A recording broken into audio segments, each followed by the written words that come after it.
Jadi I never finish what I start. Kalau saya mengerjakan sendiri. Tapi dengan adanya tim, jadi begitu saya memulai sesuatu, tim saya yang menyelesaikan pertengahan, dan akhirnya produk-produk itu atau karya-karya itu bisa selesai karena ada teamwork. Jadi saya membutuhkan orang yang sangat mengerti saya, yaitu mengerti idea-idea saya, dan itulah membuat bisnis ini menjadi jalan karena saya tahu kelemahan saya, dan teman-teman yang menggenapi saya adalah yang menggenapi kelemahan saya. Ya, itu adalah jika Anda ingin mengetahui strength-nya Anda, semuanya gratis di SEO Kaya dan seokaya.id dan seokaya.com, semuanya gratis. Tapi hanya tidak detail, hanya Anda mengetahui bahwa oh karakter Anda adalah A gitu ya. Kalau Anda ingin lebih detail, ingin tahu lebih lengkap, ingin tahu lebih panjang dan lebih jelas, juga mitra seperti apa yang Anda butuhkan, ya tentunya berbayar. Jadi sekali lagi, itu terserah Anda. Yang penting kita menyiapkan seluruh sarana Anda untuk sukses, yaitu untuk know yourself, untuk mengetahui bakat Anda, dan dengan bakat sekali lagi Anda bisa win the game. Tapi untuk championship Anda memerlukan partner atau mitra yang menjadi pelengkap kelemahan Anda. Jadi sekali lagi, partner atau mitra adalah orang yang meng-cover weakness Anda. Jadi ke depan kalau Anda memerlukan siapa partner Anda yang paling cocok, masuk ke seokaya.com dan seokaya.id. Dan sekali lagi, Mbak Prisna adalah person in charge. Jadi dia adalah orang yang akan membantu sahabat semua untuk bertanya tentang semua hal ini. Jadi buku tentang bisnis tidak sanjing itu, kedua adalah tentang Road to Billionaire, dan terakhir adalah tentang SEO Kaya, semuanya ke Mbak Prisna. Dan semua informasi ini nanti akan ada di Instagram wall-nya kita. Oke, saya akan masuk informasi berikutnya. Jadi sekali lagi, saya bermaksud memberikan pengumuman sebelum acara ini adalah untuk menunggu teman-teman atau sahabat semua yang mungkin lagi bersiap-siap untuk menyaksikan, karena acara kita akan mulai sekitar 2-3 menit lagi setelah pengumuman yang saya akan ceritakan ini selesai. Dan terakhir adalah informasinya mengenai dinaran.id. Saya mengucapkan terima kasih kepada 92.000 saat ini member yang join di Dinaran sejak diluncurkannya 20 Mei 2020 pas Hari Kebangkitan Nasional. Dan saat itu, pada saat Anda mendaftar, Anda cuma bisa beli statusnya. Kemudian, sahabat semua, ini informasi penting buat Anda bahwa mulai besok Anda bisa mentransfer ke rekening Anda. Kalau Anda punya di BCA, ya bisa transfer ke BCA. Anda punya Mandiri, bisa transfer ke Mandiri. Tetapi kami mohon maaf, kartunya masih belum keluar karena GPN itu adalah gerbang pembayaran nasional itu. Kita harus melalui seleksi yang sangat ketat dari Bank Indonesia. Jadi mohon bersabar sedikit bahwa semuanya on track, semuanya masih on track. Paling telat adalah 15 Juli, sahabat semua. Jadi saya mau mengingatkan bahwa bagi mereka yang sudah membeli Dinaran, berapapun itu, Anda bisa melakukan transferring, pembelian atau transfer jual ke posisi rekening Anda pribadi. Jadi masuk ke dinaran.id, kemudian download aplikasi untuk menjual, dan Anda bisa menjual. Jadi di sini Dinaran Anda bisa menjadi rekening aktif. Kemudian kami harap segera, tapi ada hal yang saya harus informasikan.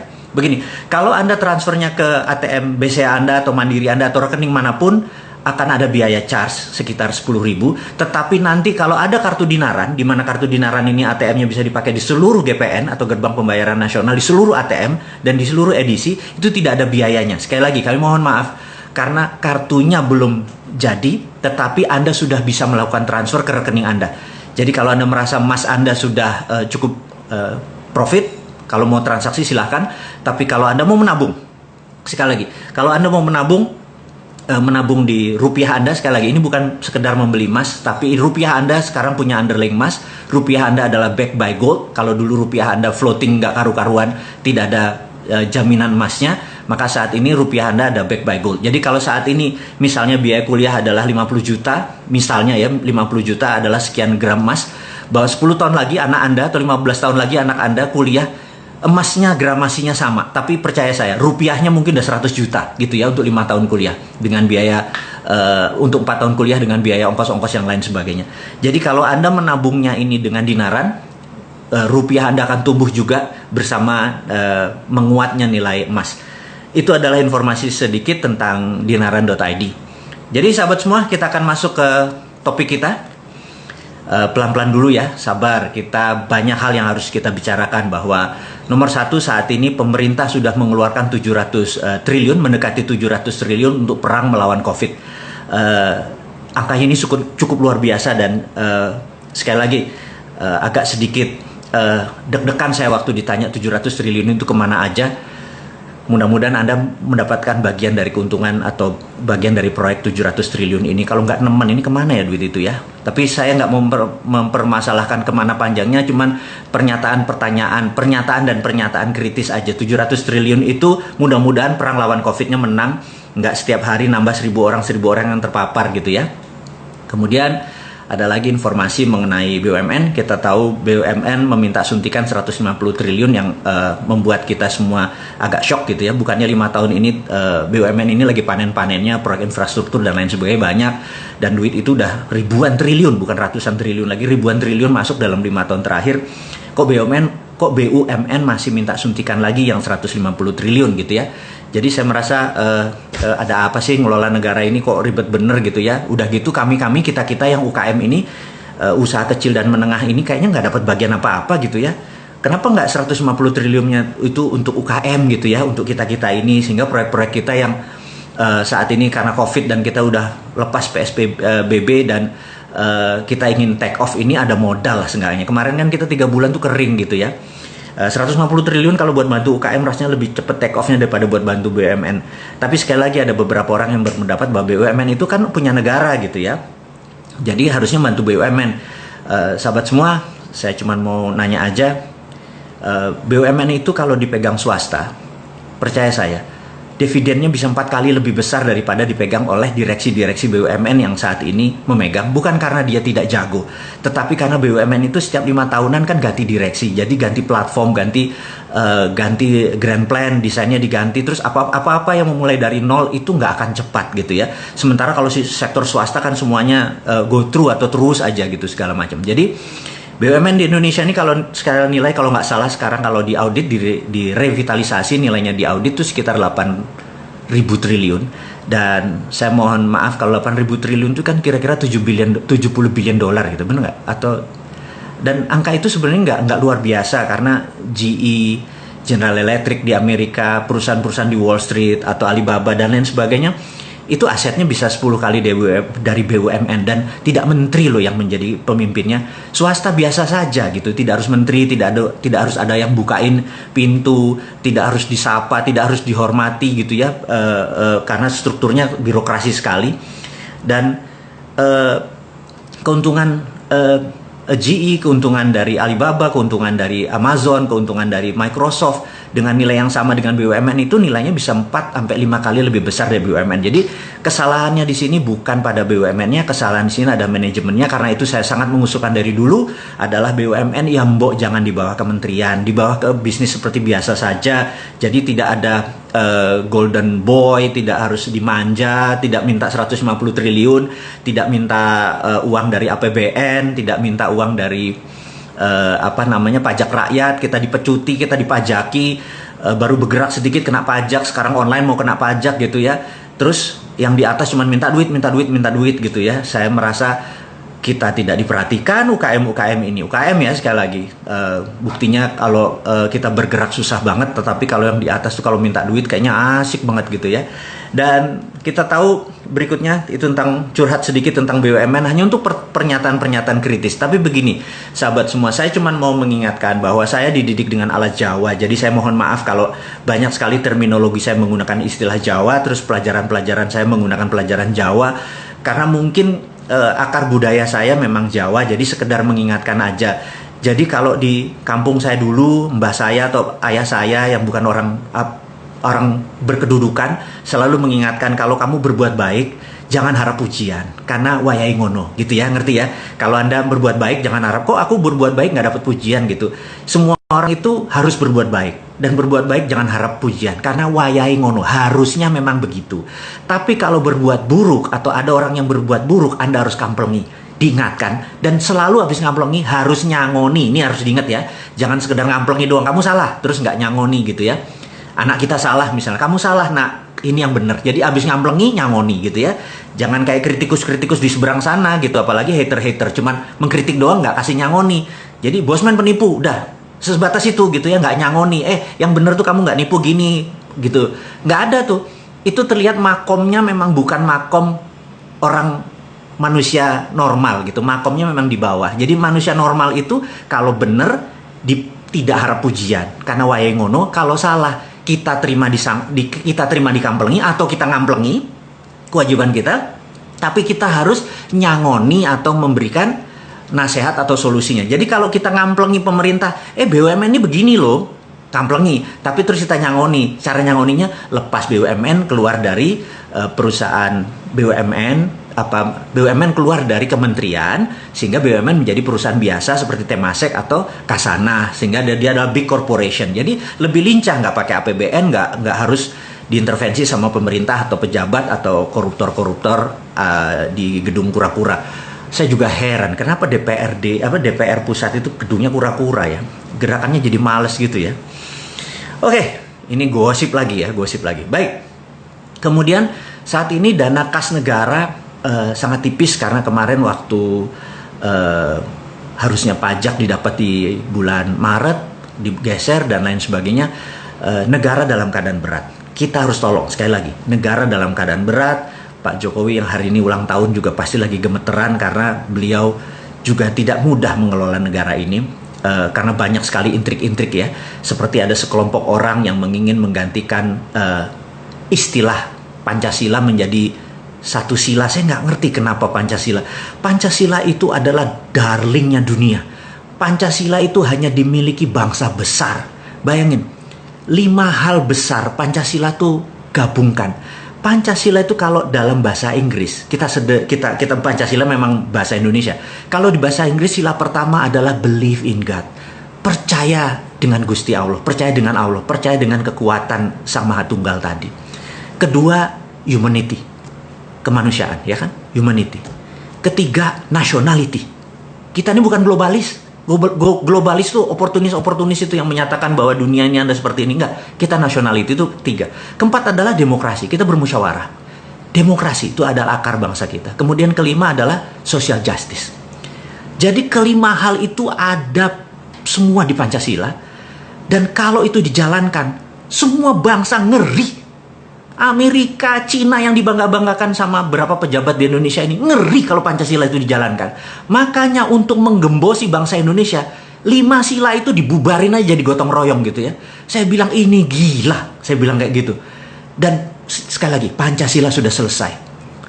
Darah saya langsung naik, tensi saya naik langsung. Saya harus minum beberapa obat untuk menenangkan diri. Obatnya sih sebenarnya zikir ya. Jadi saya sekedar mengingatkan sekali lagi sahabat semua bahwa jangan pernah men-challenge bangsa ini dengan merubah Pancasila. Pancasila batang tubuh adalah pondasi kita, selesai. Jadi kita nggak usah bicara lagi. Apapun Anda bicara Pancasila, mau itu dibilang kebinekaan kayak apa segala macam, stop. Jangan bicara Pancasila. Pancasila udah selesai. Pancasila tinggal dipraktekkan. Sekali lagi saya ingatkan, dunia ini ngeri kalau Pancasila itu dipakai. Mulai dari sila pertama sampai sila terakhir. Kalau dipakai secara rinci, nasionalismenya, kemanusiaannya, believe in God, percaya pada Allah, kemudian demokrasinya dan social justice, di mana keadilan sosial bagi seluruh rakyat Indonesia dan dunia dipegang oleh Indonesia, Indonesia akan menjadi negara yang besar. Jadi sekali lagi, banyak negara yang ngeri dengan Pancasila, terbaik adalah ideologi tersebut dihilangkan.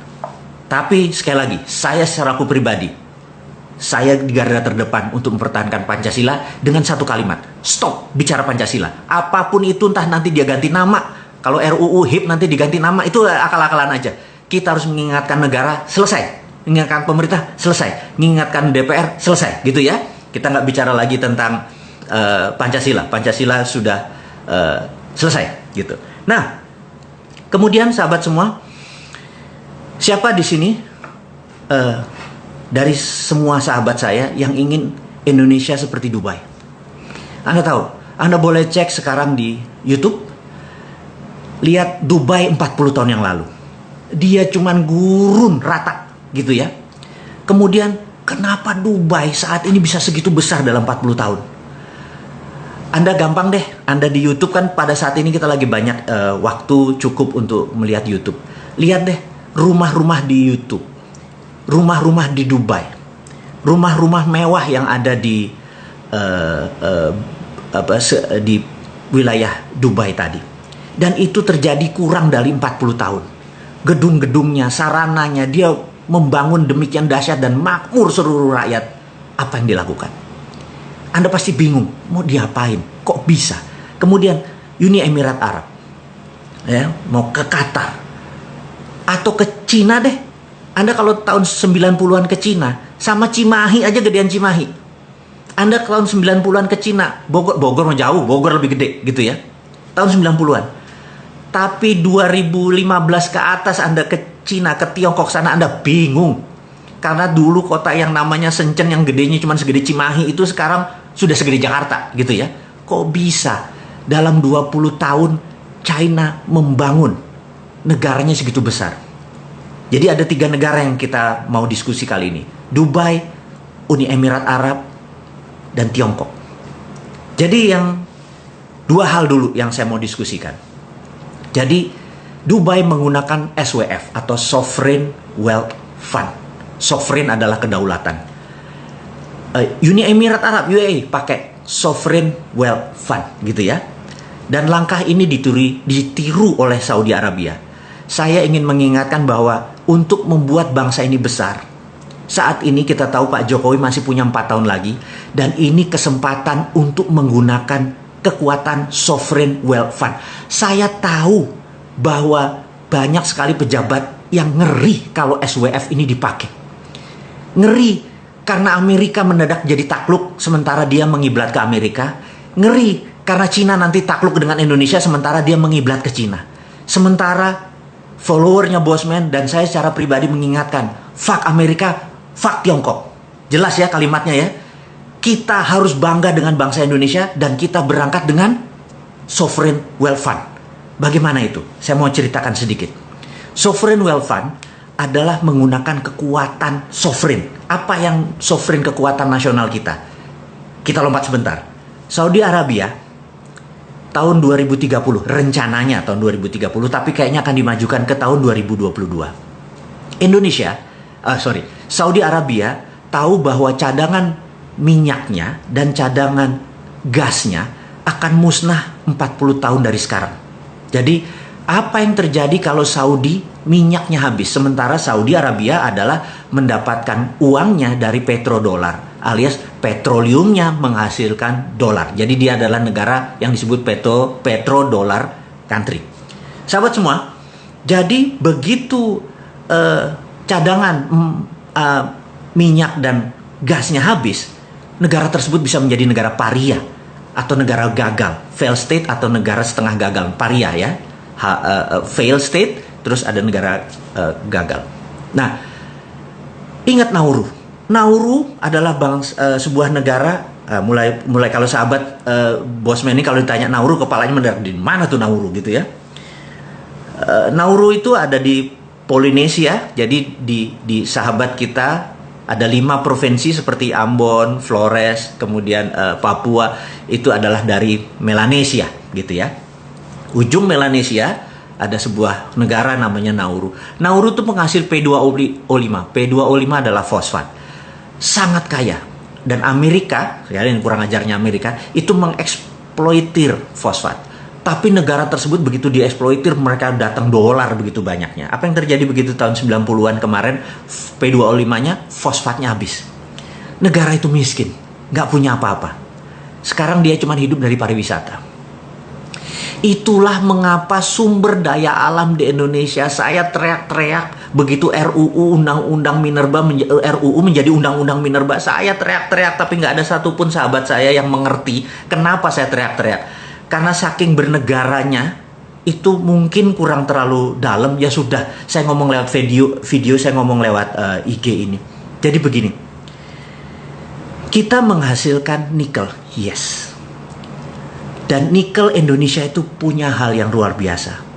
Jadi kita tahu ada Li atau lithium. Lithium itu nggak ada tambangnya. Lithium itu adalah produk ikutan. Jadi sewaktu kita menjual nikel yang dibeli cuma nikel, yang dibayar cuma nikelnya, litiumnya menjadi produk ikutan yang tidak dibayar, saya teriak. Harusnya kan konten yang dibayar. Kemudian kita tahu bahwa nikel di Indonesia itu juga ada feronya atau disebut ferronikel. Tapi feronya, besinya nggak dibayar, Fe-nya. Jadi dibayar cuma Ni-nya doang, nikelnya doang.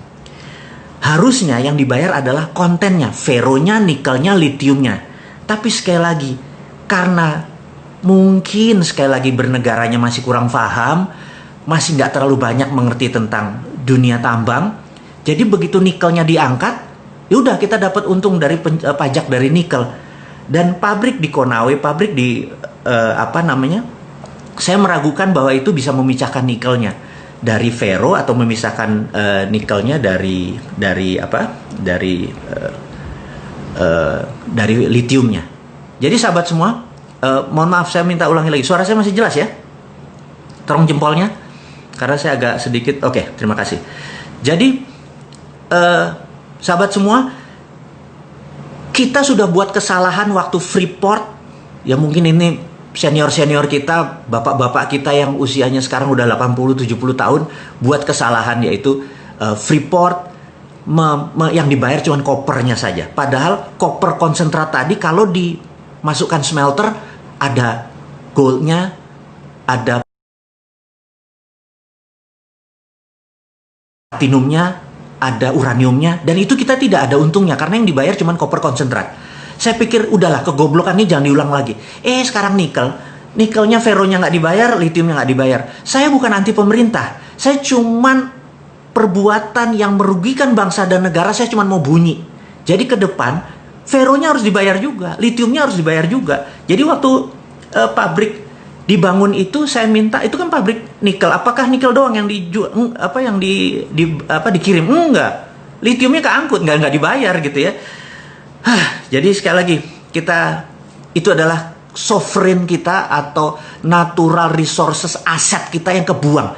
Itu padahal kalau saya berhentikan itu, tidak usah nambang, mendingan jadi SWF. Nah, saya harus menerangkan SWF ini. Sekali lagi ya, mohon sabar di dalam dengan bahasa populis.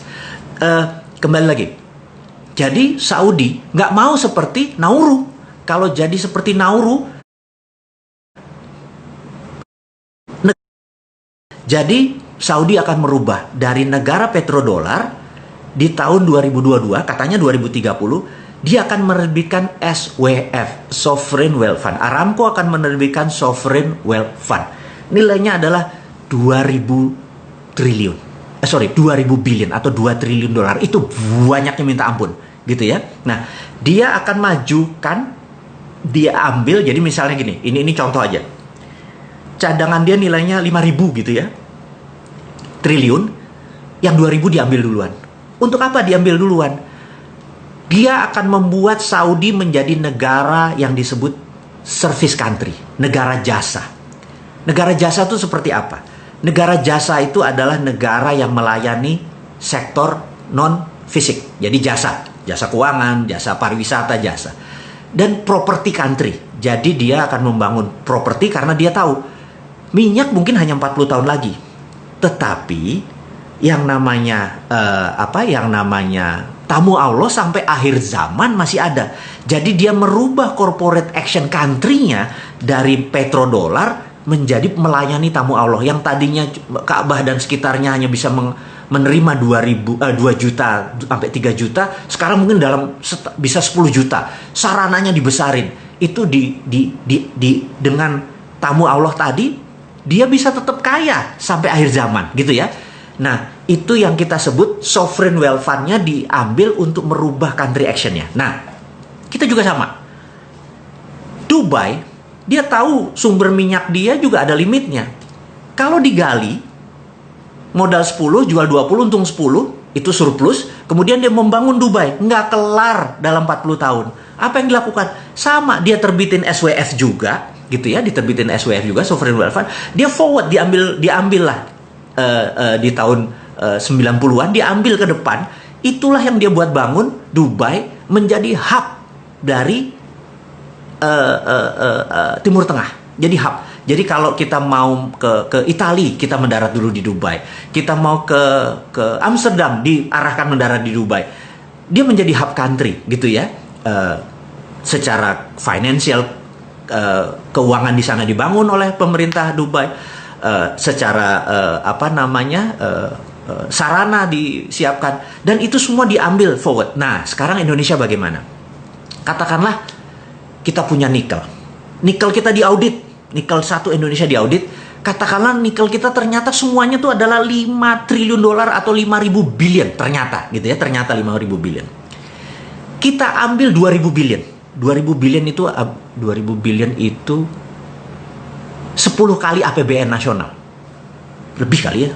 15 kali APBN nasional. Jadi kayak APBN Indonesia ini yang memeras pajak keringat rakyat ini, tanpa rakyat bayar pajak diambil semua. Berarti kita dapat duit 15 kali dari APBN. Bayangin ya, di forward. Tapi 20% cadangan nikel kita diterbitkan yang namanya sovereign wealth fund. Siapa yang beli? Gitu ya, siapa yang beli?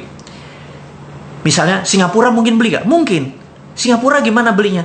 Karena kan dia nggak punya natural resources. Negara Singapura tidak punya natural resources, sumber daya alam. Jadi dengan membeli sovereign wealth fund Indonesia, dia memiliki sovereign wealth fund juga. Sovereign wealth, bukan fund ya. Sovereign wealth, dia mempunyai kekayaan nasional. Jadi yang tadi, nikel tadi diambil sama dia. Kita mendapat uang dari Singapura tadi, di forward kita membangun. Jadi kalau bisa cadangan nasional kita nih jangan digali buat anak cucu kita. Karena kalau sekarang digali ya cuman untung dari jadi komoditi, bukan jadi aset. Sekali lagi ini nanti saya berikan, komoditi itu jadi dagang, jadi market. Tapi kalau menjadi aset itu nilainya jadi lebih besar. Oke, saya lanjutkan ya. Lalu Singapura memiliki sovereign wealth tadi. Untuk apa Singapura? Untuk printing money Singapura dolarnya gitu ya. Oke, sebagai contoh lagi. Jadi bisa nggak SWF kita ini dibeli Bank Indonesia dengan printing money? Bisa. Jadi kita katakanlah perlu 11.000 triliun yang sekarang ada di tangannya pemimpin kita ini. Printing money aja di Bank Indonesia dengan SWF-nya tadi dibeli oleh Bank Indonesia, printing money aja. Jadi money-nya ada underlaying-nya. Kita bicara masih nikel ya. Sementara kita punya palladium, kita punya osmium, kita punya tantalum, kita punya platinum, kita punya uranium, kita punya segalanya. Mungkin ada 130 unsur di tabel periodik dulu yang kita waktu SMA diajarin hari libur. Nanti kita rebus kubis Prancis, HLI. Anda ingat ya pelajaran itu ya. Kalau lupa Anda pasti bukan anak IPA. Gitu ya. Jadi itu semua ada kali 130 unsur di Indonesia ini. Di tabel periodik itu ada, masing-masing diaudit. Itu adalah sovereign wealth kita. Itu adalah national resources aset kita. Itu adalah harta yang sampai akhir zaman masih bisa kita kelola. Tapi sekali lagi kita harus punya grand plan. Uang yang tadi, yang 15 kali dari APBN tadi mau diapain gitu ya. Itu harus masuk sektor produktif. Misalnya anak-anak mudanya sekarang, kita nggak mau pakai Google lagi, kita nggak mau pakai Amazon lagi, kita nggak mau pakai Facebook lagi, kita nggak mau pakai Twitter lagi, kita nggak mau pakai Instagram lagi. Kita buat Instagram Indonesia, kita buat Twitter Indonesia. Modal itu anak-anak putra bangsa itu, sehingga kita tidak bergantung pada alat-alat yang dari negara tersebut. Kita beli satelit, jadi terus kita bangun teknologi kita. Itu semua bisa dengan grand plan seperti begitu. Dalam 5 tahun, kita lebih gede dari Dubai, kita lebih gede dari Cina, kita lebih gede dari Amerika. Inilah yang membuat saya kadang-kadang, ya Allah, ngapain sih ngutang lagi gitu ya? Ngapain sih lu nggak melihat aset? Diamond itu nggak jauh. Diamond itu ada di sekeliling kita gitu. Dan inilah yang sekedar kita mengingatkan bahwa dengan SWF, dengan Sovereign Wealth Fund, negara ini nggak berhutang, negara ini berdaulat. Negara ini punya grand plan. Apa mentang-mentang sejak kita menggunakan Undang-Undang 2002 kita nggak punya GBHN, garis besar haluan negara kita nggak ada, sehingga kita nggak tahu mau kemana, cuma ngabisin anggaran. Nggak ngono ngelola negara. Kalau kayak gitu mah nggak usah sekolah tinggi-tinggi, nggak usah gaul tinggi-tinggi. Semua orang jadi bisa. Nggak sesederhana itu mengelola negara, Cuk. Jadi sekali lagi, saya cuma mengingatkan bahwa ngelola negara tuh simple kalau kita sederhanakan. Tapi kalau kita serba takut IMF lah, takut obor Cina lah, takut Xi Jinping lah, takut Trump lah. Gila ya, yang ditakuti ya Allah satu, itu aja. Nanti di akhirat lu ditanya, itu aja ditakuti. Susahnya minta ampun. Aduh, kok banyak bener hidup ini ditakut-takuti ya. Jadi sahabat semua, saya jadi emosi nih kalau udah hari Minggu ketemu teman-teman, kita harusnya buat senang-senang karena Senin hari kerja, tahu-tahu bosman bawa hal yang memprovokasi semuanya. Enggak. Ngapunten sekali lagi, tidak ada niat saya untuk menjadikan negara ini berantakan, tidak. Saya ini sangat NKRI garis lurus, garis lucu. Saya ingin negara ini berdaulat, dan saya ini capek dengan pejabat yang memuja sistem yang nggak jalan. Old system doesn't work, IMF doesn't work, gitu ya. Obor, one belt, one road yang semuanya ke Cina, it doesn't work. Itu work buat mereka, IMF ya work buat Amerika gitu loh, bukan buat kita. Kita ini punya SWF di dunia ini, saya mau mengingatkan, yang mempunyai tambang, natural resources hanya Indonesia. Mau bukti? Ya, kalau Anda ada bola transparan, terus Anda dikasih glitter. Glitter itu apa yang mengkilat-mengkilat putih itu. Terus Anda puter itu bola plastik. 1 jam dia Anda puter. Anda tahu bahwa itu glitter itu akan ngumpul di tengah-tengah bola tersebut, gitu ya. Dan sahabat semua, kita ini kalau garis khatulistiwa Indonesia ini megang wilayah yang sangat panjang. Dan sudah miliaran tahun bumi itu berputar, gitu ya. Saya bukan percaya flat earth ya, jadi saya adalah percaya bumi itu putar. Jadi flat earth silahkan Anda percaya dengan yang lain dan nggak ngerti gimana mineral itu ada di Indonesia. Jadi seluruh mineral itu ada di pinggangnya kita, gitu ya. Dan inilah kekayaan yang tidak dimiliki bangsa lain. Bangsa lain tuh horny, mau nidurin Indonesia, mau naklukin Indonesia, mau memperkosa Indonesia. Dan jangan pernah beli kesempatan, kita ini gadis cantik, kita ini the best, gitu ya. Jadi saya pikir SWF pelajaran yang sangat sederhana. Saya yakin sahabat saya nggak usah belajar buku, harus baca ribuan buku Anda baca. Sovereign Wealth Fund adalah bagian dari Modern Monetary Theory. Guru besarnya adalah Michael Hudson. Dia mengingatkan gampang, bukunya tebel-tebel. Anda capek kalau baca buku dia. Tapi saya sarikan bahwa SWF hanya dimiliki tidak semua negara. Indonesia salah satunya. Dan Indonesia memiliki pasal 33 yang melindungi kekayaan nasional tersebut. Karena segala yang ada di bumi adalah milik negara, gitu ya. Jadi sekarang kontraktor-kontraktor itu yang namanya Freeport minggir. Dia cuman kayak kontraktor aja, kayak pembuat rumah. Jadi dia kalau kita punya hotelnya ya dia Grand Hyatt-nya dia kelola. Begitu Grand Hyatt-nya screw up ya kita ganti dengan Novotel. Novotel screw up kita ganti dengan Le Méridien. Suka-suka kita. Karena kita yang memiliki. Jangan sampai dia yang memiliki. Kalau sekarang kan Freeport yang ngambil, Freeport yang punya asetnya, Freeport yang jaminin. Kok bisa? Nggak boleh lagi. SWF harus dipegang nasional. Jadi di Indonesia saya sarankan gimana SWF itu bisa beroperasi. Jadi saya sarankan di teman-teman di Kementerian SDM, buatlah SKK Minerba, Satuan Kerja Khusus Minerba, mineral dan batu bara, dan Anda bisa menerbitkan SWF Anda. Anda adalah instrumen negara karena ada SKK, Satuan Kerja Khusus. Anda adalah BUMNK, Badan Usaha Milik Negara Khusus. SKK Minerba tadi, Anda yang mengaudit semua kekayaan nasional ini. Dan Anda bisa lakukan itu dengan sangat cepat. Anda audit berapa nikel di sini, berapa dolomit di sini, berapa tantalum di sana, berapa osmium di mana gitu. Anda tahu. Anda segera lakukan, dan kita mulai dari mana? Kita mulai dari nikel, katakanlah. Kita mulai dari koper, bisa. Kita mulai dari emas, bisa juga gitu ya. Karena semua itu mungkin dan semua itu negara lain butuh.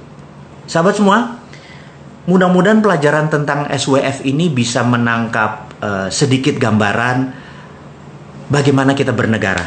Jadi sekali lagi, video dari Bosman, IG dari Bosman adalah cara cerdas bernegara. Kita memberikan solusi.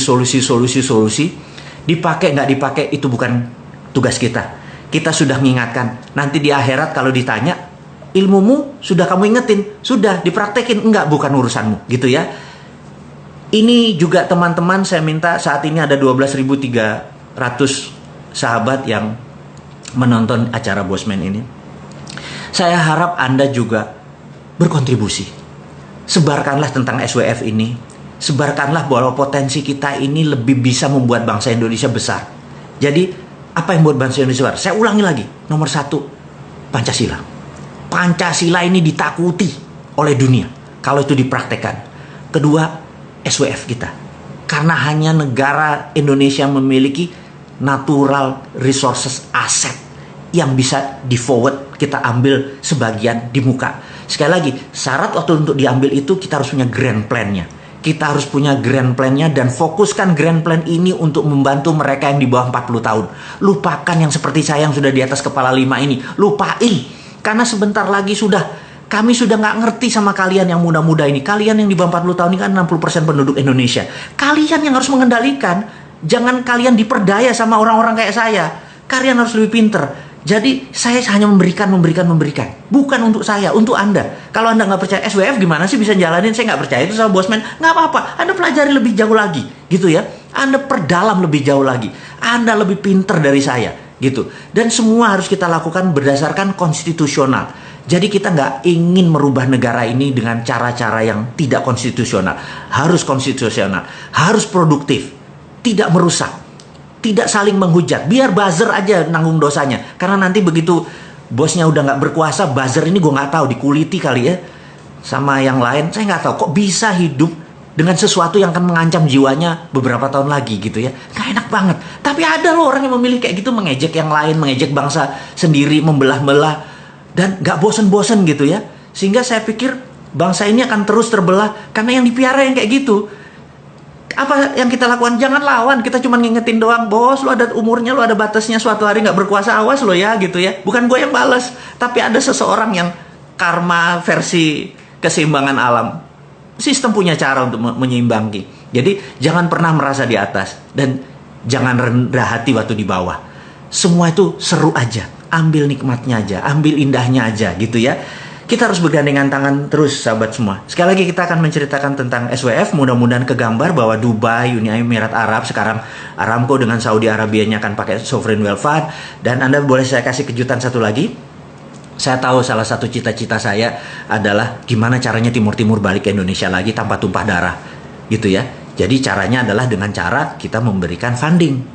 Kita berikan seperti Cina kayak ke kita. Project kita biayai, semua kita biayai. Sampai mereka tergantung sama kita, mereka jadi pasrah sama kita, akhirnya mereka udah deh balik lagi ke Indonesia tercinta gitu ya. Dan cara-cara ini sebenarnya cara nyemoni, cara nyindir bahwa kita adalah kayak perpanjangan tangan sebuah negara. Saya nggak sebut negaranya karena nanti disangka saya memprovokasi. Tapi saya memberi contoh aja. Kalau saya punya sovereign wealth fund tadi, kita kasih Timur Timur, kita kasih Timur Timur, akhirnya Timur Timur menyatu kembali dan tanpa tumpah darah tentunya. Nah, kalau kita bisa ambil, berarti Indonesia juga bisa diambil sama sebuah negara ya, yang menerima saat ini kita apa-apa mata uangnya kita pakai mata uang dia, teknologinya pakai teknologi dia, jualnya ke dia, kemudian pasarnya dia, terus kita cuma dapat pajak kecil gitu ya, terus merasa, woi kita sukses gitu ya, babe lo, saya udahlah nggak usah. Anyway, jadi sahabat semua, kita sudah di penghujung. Diskusi kita di hari Minggu yang mencerahkan ini di PSBB yang bentar lagi kita akan buka. Kita semangat terus. Dan terakhir saya cuma mengingatkan kalau Anda nonton komik Dinaran